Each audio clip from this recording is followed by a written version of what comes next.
MQM से, ये peoples party से, सबका जज्बा जाग जाता है पाकिस्तान के दिफा के लिए। और बीइंग अ पाकिस्तानी, मैं आपको एक छोटी सी बात बताता हूँ कि ये उन पाकिस्तानियों की बात कर रहा हूँ तकरीबन जो मेजोरिटी है। जब पैदा हुए तो कानों में अजान की आवाज आई, जब पैदा हुए तो कानों में अजान की आवाज आई, जब थोड़े बड़े हुए तो माँ बाप ने कलमा पढ़ना सिखाया, और जब अपनी टांगों पे चलना सीखा तो माँ बाप ने स्कूल का रास्ता दिखाया। जहां उस्तादों ने पांच सर जमीन तराना पढ़ना सिखाया और इस मुल्क से मोहब्बत करना सिखाया। यानी ये हर पाकिस्तानी के अंदर एक ग्रोथ से, उसके अंदर जो कलमे का जज्बा और अजान, उसकी जो पैदा हुआ मुसलमान और उसके कानों में अजान की आवाज आ गई, फिर कलमा पढ़ना सिखाया गया, फिर स्कूल गया तो उस्तादों ने पाक सर जमीन और पाकिस्तान से मोहब्बत करना सिखाई। हर पाकिस्तानी के अंदर जज्बा मौजूद है।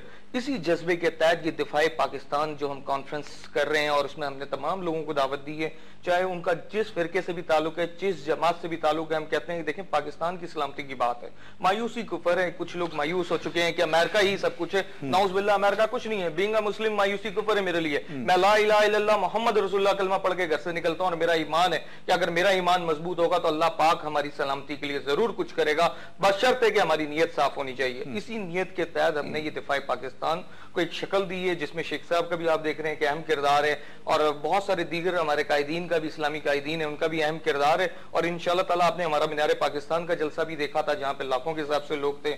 फिर हमारा पिंडी का भी आपने देखा था, जो हमने करवाई थी, जिसकी मेजबानी हमने की थी, जहां लाखों के हिसाब से लोग थे। और इंशाल्लाह ये जो कराची में हम उसी जगह कर रहे हैं जहां कुछ अरसे पहले मज़ार कायद के सामने आपके तरीके इंसाफ ने किया था। और मेरा दावा है अल्लाह के हुक्म से कि अल्लाह पाक इज्जत रखेगा, ये उससे कई गुना बड़ा जलसा होगा। इस तरह के जलसे करने से क्या आपकी समझते हैं कि दिफाए पाकिस्तान कौंसिल जो है, सारे लोग मिलकर कोई सियासी तहरीक भी बनाएंगे, कोई मूवमेंट भी बनेगी, इलेक्शन भी लड़ेंगे? इस तरह हम देखिए, हम वाज़े तौर पे कह रहे हैं कि पाकिस्तान के डिफेंस के लिए हम लोग एक हैं, पाकिस्तान के दिफा के लिए हम लोग एक हैं। जो बैरूनी ताकतें हैं, जिस तरह इंडिया है, अमेरिका है, उनको एक मैसेज कन्वे कर रहे हैं। और इंटरनेशनल मीडिया में इसका बड़ा रिएक्शन है दिफाए पाकिस्तान का। इंटरनेशनल जो आपका मीडिया बड़ा खाइफ है। इंटरनेशनल मीडिया ने जो हमारी पिंडी की दिफाए पाकिस्तान का इजलास हुआ और उसके अगले दिन बयान दिया कि जी हम नेटो की सप्लाई के लिए मुज़ाकरात करने के लिए तैयार हैं। यानी अमेरिका पे एक प्रेशर बिल्डअप हुआ कि पाकिस्तानी कौम मुत्तहिद होने जा रही है और हमारे खिलाफ मुत्तहिद होने जा रही है। और इंशाअल्लाह ताला हमें पूरी उम्मीद है कि ये कौम मुत्तहिद हो जाएगी। अनवर साहब, मैं इसी से रिलेटेड एक चीज पूछना चाहता हूं कि आप समझते हैं कि इंटरनेशनल मीडिया पे जो परसेप्शंस पाकिस्तान के हवाले से, खुसूसन हाफिज सईद साहब के हवाले से, जो दिफाई पाकिस्तान काउंसिल के एक अहम रुकन है, उनकी जमात भी, जो कि इस सारी जो कैंपेन है उसको लेके भी चल रहे हैं कि सब लोग मुत्तहिद हो जाएं, तमाम जमातें, और पाकिस्तान के दिफा के लिए अमेरिका के अगेंस्ट खड़े हो जाएं, क्या समझते हैं कि इस तरह की मूव से, इस तरह की मूवमेंट से कोई पाकिस्तान में कोई इस तरह की तहरीक हो सकती है कि लोग इकट्ठे हो जाएं एक इशू पे? नहीं, मैं ये नहीं समझ पाया कि इसका आपके बुनियादी मौजू से जो आप अदालत में बात कर रहे हैं उससे क्या। नहीं, मैं असल में उसी से रिलेटेड, चूंकि हमने अमेरिका के हवाले से एक बात शुरू कर दी, उससे रिलेटेड बात पूछ रहा हूं। देखिए, अमेरिका बजाते खुद तो वैसे उतरने का कोई अभी इम्कान नहीं है, जैसे वो इराक में गया है या अफगानिस्तान में गया है। बाकी अमेरिका जो कुछ करता है जी, वो मेरे और आपके जरिए से करता है। सही, ठीक है। अब अगर मैं और आप ही कहीं जी अपने मरकज से, अपने मुल्क की मोहब्बत से, अपनी चीजों से हट गए हैं, सही, और हम में से ही किसी इदारे ने एक अनदर IGI बनाने का फैसला कर लिया है, सही, तो फिर मैं और आप कुछ नहीं कह सकते। सही, फिर नतीजा किसी और के हाथ में होगा। सही, उसके बारे में मैं तो कुछ नहीं कह सकता, अभी तक उसके कोई आसार नहीं है। हो गए, पैदा हो गए तो किसी के लिए भी अच्छा नहीं होगा। हमें जैसे टूटी फूटी सिविलियन निजाम है, इसमें रहना चाहिए, इसको चलने देना चाहिए। इसमें ग्रो करने के लिए थोड़ा सा सब्र करना चाहिए। सही। हमारी तारीख जो है ना, मुसलसल civil and military, civil and military, civil and military, ये तब्दीलियों से इबारत है। और आपने 4 निजाम भी आजमा लिए हैं। अब खुदा के लिए थोड़ा सा तसलसल किसी चीज का चलने दें। चल ठीक। नाज़रीन, यहाँ पर लेंगे एक ब्रेक, और ब्रेक के बाद जब वापस आएंगे तो हम वापस अपने प्रोग्राम यानी असल टॉपिक की तरफ कि अब पाकिस्तान। वेलकम बैक नाज़रीन, आप देख रहे हैं जवाब हम लेंगे मियां तारिक के साथ। नाज़रीन, आज हमारा प्रोग्राम जो है सुप्रीम कोर्ट में जब वज़ीर आज़म की तलबी है उस हवाले से है कि वज़ीर आज़म पर सुप्रीम कोर्ट जो है 13 फरवरी को फर्द जुर्म आयद करेगी, जिसमें उन पर जितने भी है वज़ीर आज़म के वकील की जानिब से जो दलाइल दिए गए हैं उनको मुस्तरद कर दिया सुप्रीम कोर्ट ने, और उनको अपने दलाइल जो है कल मुकम्मल करने का भी कहा है। दूसरी तरफ क्या पीपल्स पार्टी जो है सियासी शहादत के हवाले से, जिस तरह एक परसेप्शन मीडिया में भी है और आम आवाम में भी है कि शायद पीपल्स पार्टी इस वक्त जो भी दावत कर रही है वो अपने आप को, अपनी हुकूमत को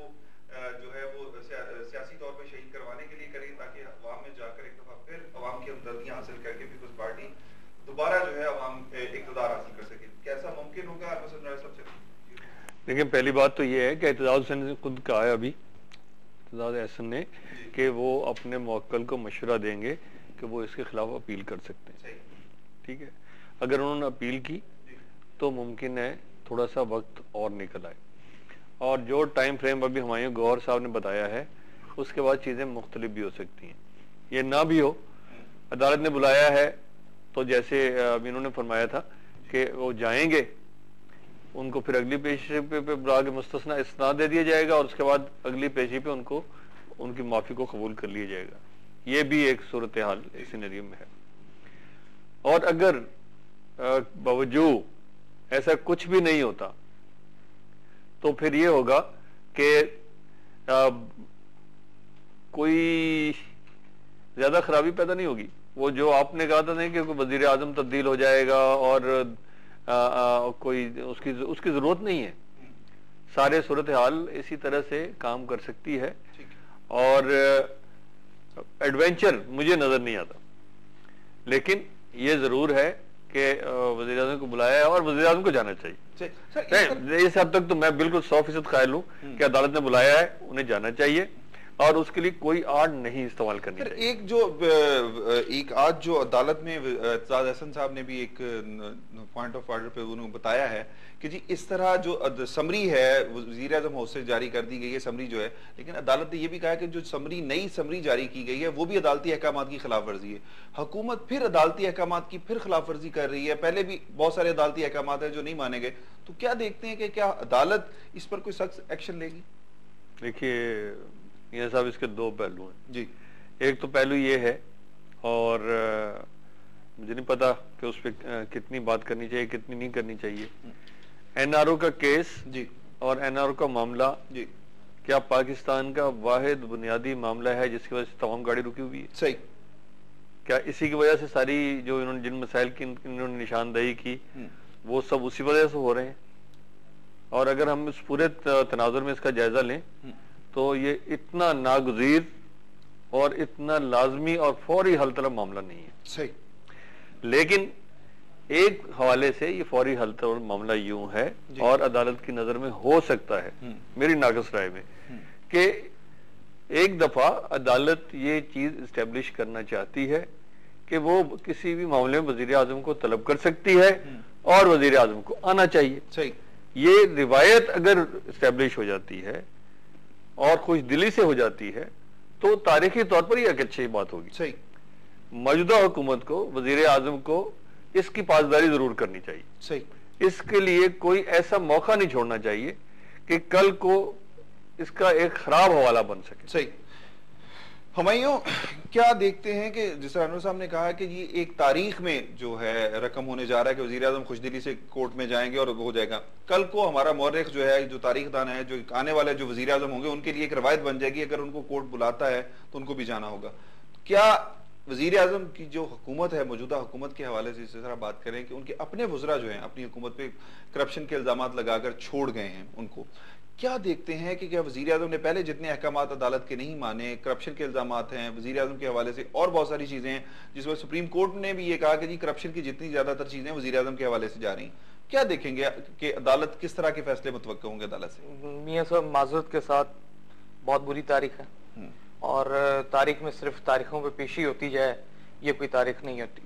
और गरीब आदमी एक छोटा सा सिग्नल तोड़ता है तो ट्रैफिक वाला उसको रोक कर उसको चालान थमका देता है। अगर वो कानून की खिलाफ वर्जी करता है तो हवलदार पकड़ के उसको अंदर कर देता है, जूते भी मारता है और फिर सालों साल उसके केस पेंडिंग रहते हैं। और अदलिया में आप चले जाएं बहुत निचले लेवल पे तो गरीब आदमी का हर मसला पेंडिंग है। कोई 20 साल से जूतियां रगड़ रहा है, कोई 30 साल से जूते रगड़ रहा है। अदलिया का ये काम नहीं है। अदलिया का काम ये नहीं है कि आप तारीखें देते जाएं उसके बाद माफी दे दें। एनआरओ का एक बहुत बड़ा इश्यू है मेरे हिसाब से, अरबों रुपए की करप्शन है पाकिस्तान। ये जो अवाम पे तरह तरह के टैक्स लगाए जा रहे हैं, 54 से पेट्रोल 96 पे पहुंचा दिया, गोल्ड आपका 17,000 से 58,000 पे पहुंच गया है, डॉलर आपका कहाँ पहुंच गया है, कौम मर गई है, कौम मर गई है। कौम पे पता नहीं आपने बिजली में कितने टैक्स लगा दिए हैं, सुई गैस में कितने टैक्स लगा दिए हैं। कौम को तारीखों से कोई ज़रूरत नहीं।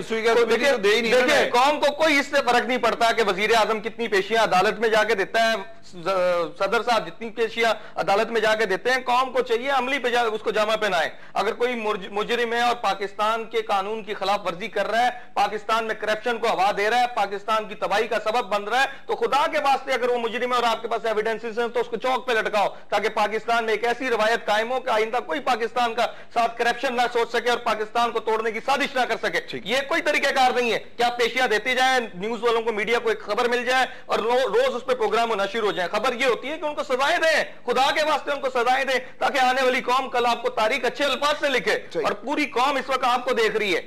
अनवर साहब, क्या पूरी कौम की जो तवक्कुआत हैं सुप्रीम कोर्ट से, जो कौम ने अपने तौर पे बांध ली हैं सुप्रीम कोर्ट से तवक्कुआत के जी इंसाफ के असूल के हवाले से, या पाकिस्तान में तब्दीली के हवाले से, या पाकिस्तान में इस सिस्टम के जो जिस तरह हमायूं उस्मान कहते हैं कि जी जितने करप्ट लोग हैं उनको अगर सजा मिल जाए तो यकीनन कौम भी है और वो जो मसाइल हैं वो भी हल होंगे।